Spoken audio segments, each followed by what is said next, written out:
नमस्कार, आर्या न्यूज देख रहे हैं आप। मैं हूं आपके साथ पल्लवी सिंह। केंद्र सरकार के खिलाफ कांग्रेस ने हल्ला बोल कर दिया है और आगामी 13 मार्च को आंदोलन करने का आह्वान कर दिया है।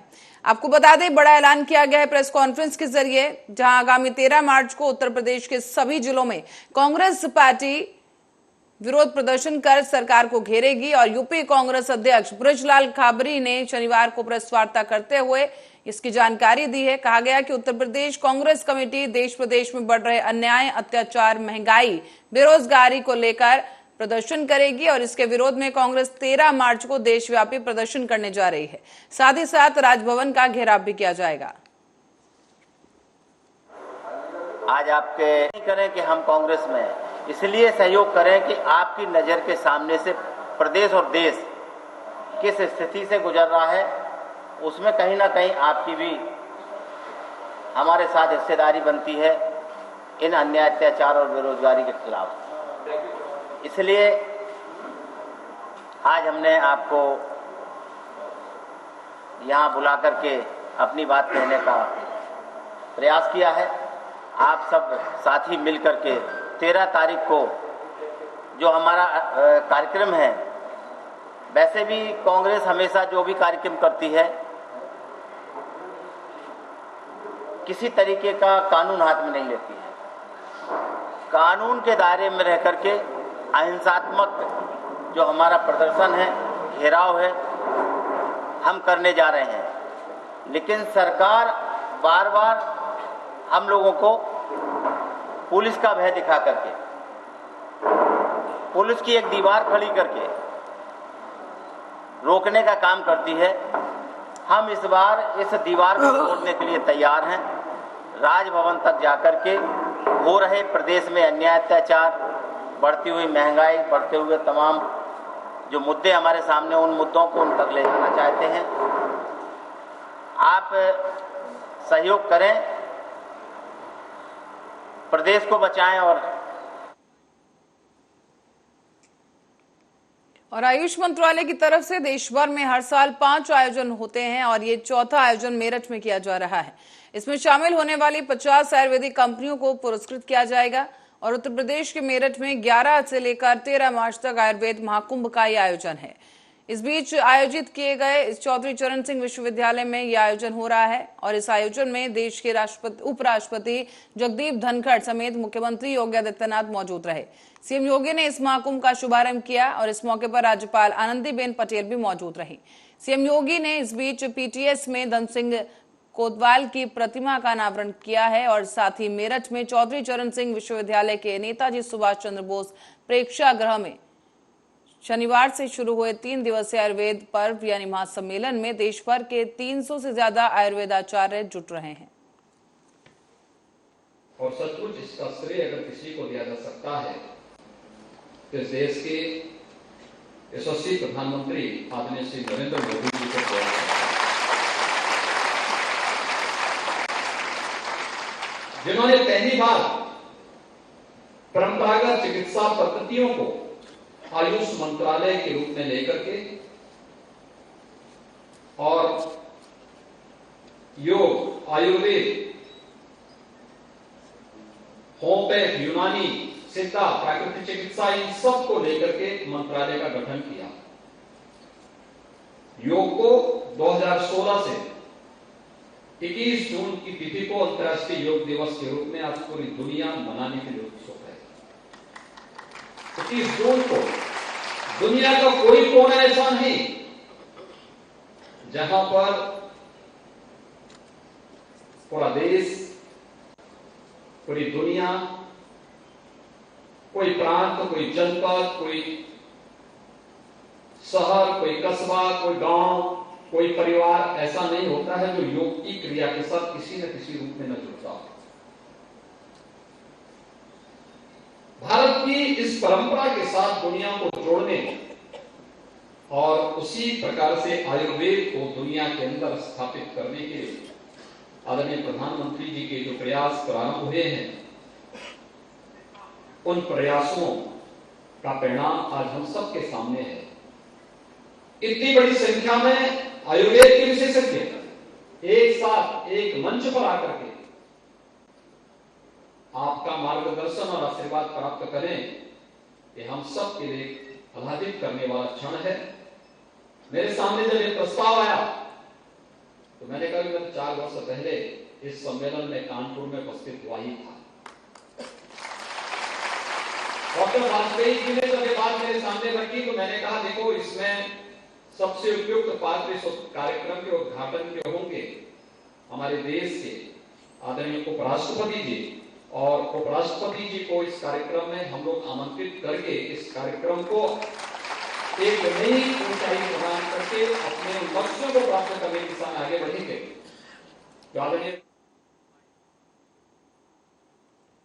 लालू परिवार उनके करीबियों के घर पर ईडी की रेड के बाद अब मुख्यमंत्री नीतीश कुमार ने केंद्र सरकार पर निशाना साध दिया है। उन्होंने कहा है कि मैं महागठबंधन साथ जब से आया हूं तब से इनके यानी कि लालू प्रसाद और उनके परिवार के खिलाफ रेड शुरू हो गई है। ये कोई मुद्दा नहीं है। 2017 में रेड हुआ था तो क्या हुआ ये बताइए। अब फिर 5 साल बीत गया है और तब से रेड का सिलसिला जारी है। अब हम लोग यानी कि लालू और नीतीश एक साथ हैं तो रेड हो रहे हैं। आप जांच कर ही रहे हैं तो जांच कर लीजिए। ये बातें मुख्यमंत्री नीतीश कुमार ने दरअसल कही हैं और इस बीच वो एक पुण्यतिथि में पहुंचे थे जिस बीच उन्होंने ये बातें कही और साथ ही सुशील मोदी पर तंज कसते हुए कहा गया कि उनको तो रोज बोलना ही है, उनकी मजबूरी है। 5 साल बीत गया, सब रेड हुआ, अब फिर हम लोग एक साथ हो गए तब फिर रेड हो रहा, तब इसमें क्या कर?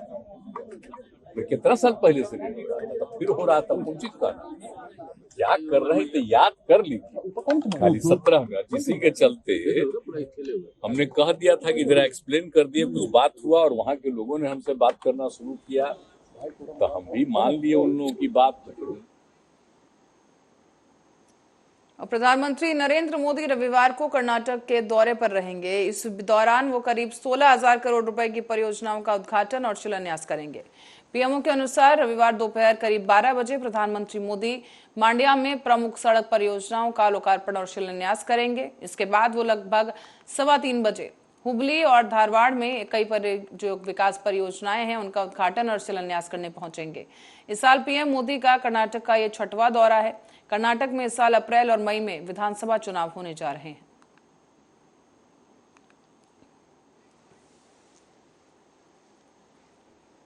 और एनजीटी की सख्ती के बाद उत्तर प्रदेश प्रदूषण नियंत्रण बोर्ड की कार्रवाई शुरू हो चुकी है। शहर को प्रदूषित करने वाली कंपनियों को कारण बताओ नोटिस जारी किए जाने के बाद अब गाजियाबाद के ट्रॉनिका सिटी में चल रही 55 प्रदूषण फैलाने वाली फैक्ट्रियों के बैड प्रोसेस को सील कर दिया गया है और आगे भी ऐसी फैक्ट्रियों पर लगातार कार्रवाई जारी रहेगी।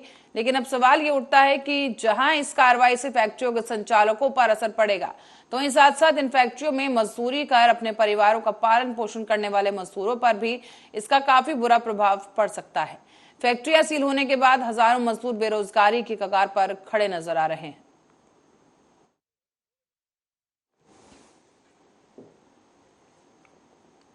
मिर्जापुर नगर कांग्रेस कमेटी के अध्यक्ष भगवान दत्त पाठक ने नेतृत्व करते हुए जिला कलेक्टर पर धरना प्रदर्शन किया है।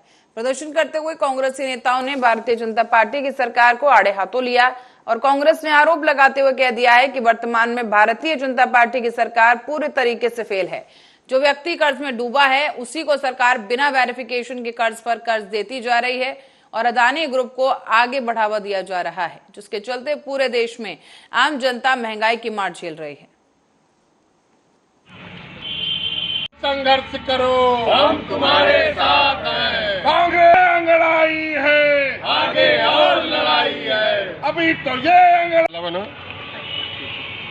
सब लोग एसबीआई और एलआईसी के मुख्यालय पर धरना प्रदर्शन किए हैं। जो जनता के गाढ़ी कमाई का पैसा बैंकों में जमा है, एलआईसी में जमा है, उन्हीं के संदर्भ में आप यह देख रहे हैं कि यह सरकार अडानी और अंबानी के लिए समर्पित पूरा धन भी करते हुए देश को कर दी है।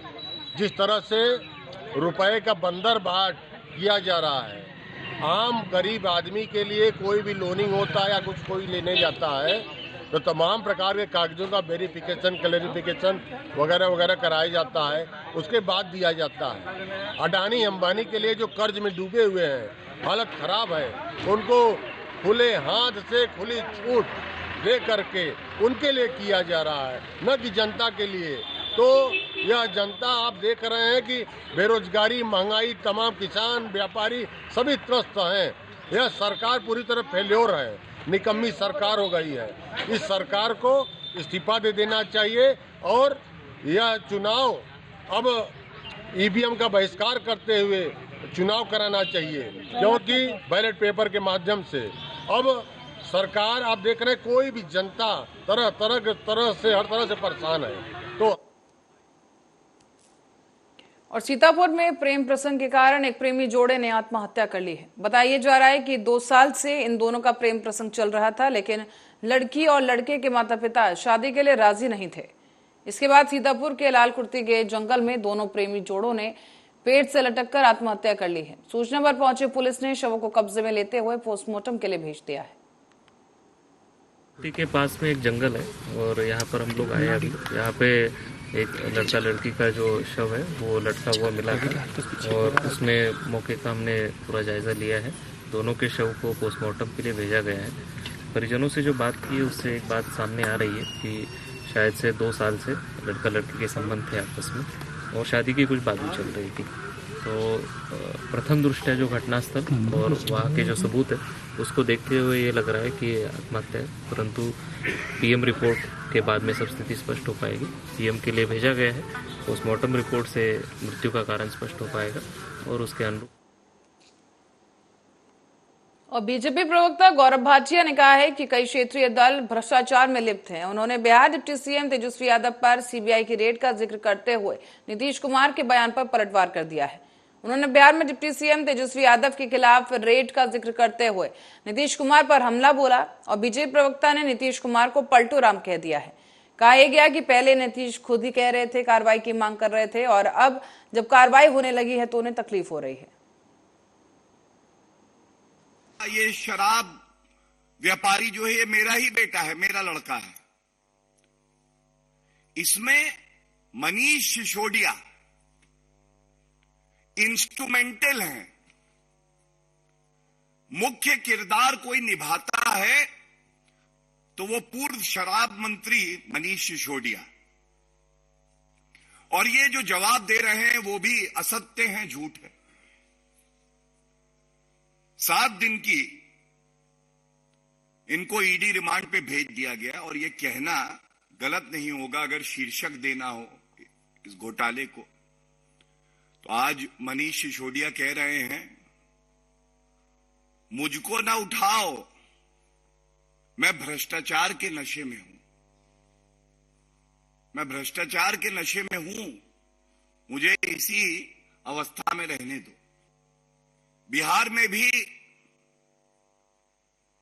जंगल राज और भ्रष्टाचार का पर्याय बनी आरजेडी, जिन्होंने जानवरों का चारा भी नहीं छोड़ा। ये भी भ्रष्टाचार में पूरी तरह से लिप्त हैं। ये नहीं बता रहे हैं कि आपने अपनी जमीन दो, नौकरी लो। इनका शीर्षक ये भी है, अपनी जमीन दो, तुम गरीब हो तो क्या है, तुम्हारी जमीन पे मेरा हक है, तुम अपनी जमीन दोगे, हम तुम्हें नौकरी देंगे, कानून नियम को ताक पे रखेंगे। और आज देखिए, मुझे आप सबके समक्ष एक तथ्य रखना है। नीतीश कुमार जी पहले बार बार आरोप लगाते थे, कहते थे लालू प्रसाद यादव, राबड़ी देवी जी, तेजस्वी यादव पर कार्रवाई होनी चाहिए, कड़ी कार्रवाई, क्योंकि यह भ्रष्टाचारी है। 27 सितंबर 2021 जनता दल यूनाइटेड का एक ट्वीट है, नीतीश कुमार जी द्वारा ही किया गया हो। क्या कहता है? नेता प्रतिपक्ष को यह बताना चाहिए कि जिस लालूवाद विचारधारा से आप आते हैं, उसी विचारधारा ने बिहार के तमाम किसानों के साथ छल किया, जमीन दो नौकरी लो के नाम पर जमीन लिखवा ली गई और उसमें चरवाहा विद्यालय खोलकर और आप सांसद संजय सिंह ने पीएम मोदी पर निशाना साधते हुए एक ट्वीट किया है, जिसमें उन्होंने लिखा कि वैसे मेरा एक सुझाव था, अगर विपक्ष के सारे नेताओं का एनकाउंटर करवा दिया जाए तो कम से कम पीएम मोदी सुकून से 8 घंटे सो पाएंगे। ना विपक्ष रहेगा, ना लोकतंत्र रहेगा, बचेगी तो सिर्फ तानाशाही। दरअसल सीबीआई ने दिल्ली की आबकारी नीति में कथित गड़बड़ी के मामले में मनीष सिसोदिया को गिरफ्तार किया था और इसके बाद ईडी इसी से जुड़े मनी लॉन्ड्रिंग के मामले में जांच कर रही है, जिसको लेकर सिसोदिया से ईडी ने तिहाड़ जेल में भी पूछताछ की और उसके बाद उन्हें गिरफ्तार किया गया। अब कोर्ट ने आप नेता सिसोदिया को 17 मार्च तक ईडी रिमांड पर भेज दिया है, जिसके विरोध में पलटवार करते हुए संजय सिंह ने यह बयान दिया है।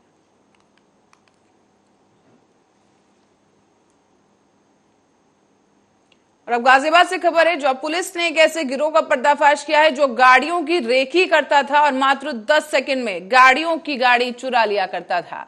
आपको बता दें, पुलिस के गिरफ्त में खड़े ये 6 चोर वही हैं जो पुरानी गाड़ियों पर हाथ साफ करते हैं और पुलिस के मुताबिक इनको एक गाड़ी चुराने की छोटी गाड़ी चुराने के लिए करीब 17,000 रुपए, तो वहीं बड़ी गाड़ी चुराने के लिए 30,000 रुपए तक मिलते थे। पुलिस के मुताबिक इनको गाड़ी देखने में परेशानी आती थी, जिसके चलते वो गाड़ी को कबाड़ी के यहां पर बेच देते थे और कबाड़ी उन गाड़ियों के पार्ट्स को अलग करके उन्हें काट कर अलग करके बेच दिया करता था। पुलिस ने इनके पास से 3 कार और 3 नंबर प्लेट्स भी बरामद किए हैं। पुलिस के मुताबिक ये सभी लोग 1 साल से करीब गाड़ी चोरी की घटनाओं को अंजाम दे रहे थे और पहले भी ये चोरी के मामले में जेल जा चुके हैं। आज थाना क्षेत्र नंदग्राम में वाहन चोरी करने वाले 6 अभियुक्तों को गिरफ्तार किया गया है। इनके नाम अफजल, चांद, कयूम, दानिश, नदीम तथा अफसर हैं। इन लोगों ने पूछताछ में बताया कि पिछले 1-2 महीने से ये चोरी का काम कर रहे थे। इन्होंने मेरठ, गौतम बुद्ध नगर और गाजियाबाद में चोरी की घटनाओं को अंजाम दिया हुआ है। इनमें से जो 4 लोग हैं, कयूम, चांद, दानिश और अफजल, ये चोरी किया करते थे। इसके बाद ये चोरी की हुई गाड़ियों को नदीम को हैंडओवर कर देते थे। नदीम इनको गाड़ियों को अफसर को दे देता था, जो कि अफसर इधर मेरठ रोड के पास मछली गोदाम है, वहाँ पर इन गाड़ियों को काट करके चलते फिरते कबाड़ियों को बेच दिया करता था। एक छोटी गाड़ी। और गाजियाबाद के लोनी नगर पालिका के वार्ड नंबर 46 में स्ट्रीट लाइट लगाने के लिए खंबे पर चढ़े एक नगर पालिका संविदा कर्मचारी की करंट लगने से हालत गंभीर है। बता दें कि इसे करंट लगा और ये नीचे जमीन पर गिर पड़ा, जिसके बाद गंभीर रूप से शख्स घायल हुआ है। अब आपको ये बता दें कि लोनी के पाभी इलाके में खंबे पर चढ़े संविदा कर्मचारी जितेंद्र को यह झटका लगा है, जिससे वो जमीन पर गिरा और जितेंद्र को लोनी नगर पालिका के रिक्शे में स्वास्थ्य केंद्र पहुंचाया गया। उसकी स्थिति गंभीर होने के कारण जितेंद्र को दिल्ली के जीटीबी अस्पताल में रेफर कर दिया गया है। काफी ऐसे जो सहकर्मी थे उनके द्वारा बताया गया कि लोहे की बिजली खंभे पर काम कर रहा था, तो अचानक उसमें उसे करंट लगा तो वो ऊपर से नीचे गिर गया, तो उसकी वजह से उसकी चोट आई है। हालत तो उसकी गंभीर थी, सिर की चोट है, तो उसका यहाँ पर ट्रीटमेंट प्राइवेट ये सर लाइट का काम था हमारा। जी जी जी हमारा लड़का एक खंभे पे काम करता है। क्या नाम था उसका? जितेंद्र जी। क्या हुआ उसके साथ? ये खंभे से करंट लगने से नीचे गिरा हुआ है। अच्छा, करंट लग गया खंभे से, लाइट लगा रहा था। किसके द्वारा ठेका दिया गया था? ये नगर पालिका का काम है। अच्छा, लाइट लगवा रही है नगर पालिका को। फिर क्या हुआ? उससे हादसा होने के बाद उन्होंने लड़कों को एम्बुलेंस। राजस्थान के मुख्यमंत्री अशोक गहलोत ने पुलवामा हमले में शहीद हुए जवानों की वीरांगनाओं से आखिरकार मुख्यमंत्री आवास पर मुलाकात की है। बता दें कि बीते 11 दिनों से ये तमाम वीरांगनाएं जयपुर में धरना प्रदर्शन कर रही हैं और वीरांगनाएं पूर्व उप मुख्यमंत्री सचिन पायलट के आवास के बाहर धरने पर बैठी रहीं। उनके साथ बीजेपी सांसद किरोड़ी लाल मीणा के समर्थक भी धरने पर बैठे, लेकिन गुरुवार की रात को पुलिस ने सांसद समर्थकों को हिरासत में लेते हुए वीरांगनाओं को अस्पताल में भर्ती कराया है। इस बीच वीरांगनाओं की तरफ से जो आरोप सामने आए वो आपको सुनवाते हैं। नहीं मान्य हो रही है, नहीं मांग रहे हैं, नहीं मान रहे हैं। वो बोल के गए थे मंत्री कि हम बोल के जाते हैं ना तो मुकरते नहीं है पीछे। कैसे मान सकते हैं कि 20 मिनट बाद में ही मुकर गए मुख्यमंत्री जी? हम नहीं मान सकते। उनको ऐसे बोले थे कि साहब मेरे को लिखित में चाहिए, मांगे है ना हमारी, जो लिखित में चाहिए। और हमारे साथ जो पुलिस कर्मचारी ने हमारे साथ अत्याचार किया था ना, उनके खिलाफ तो सख्त से सख्त कार्रवाई चाहिए। पहली मांग तो वो है। इतनी बड़ी।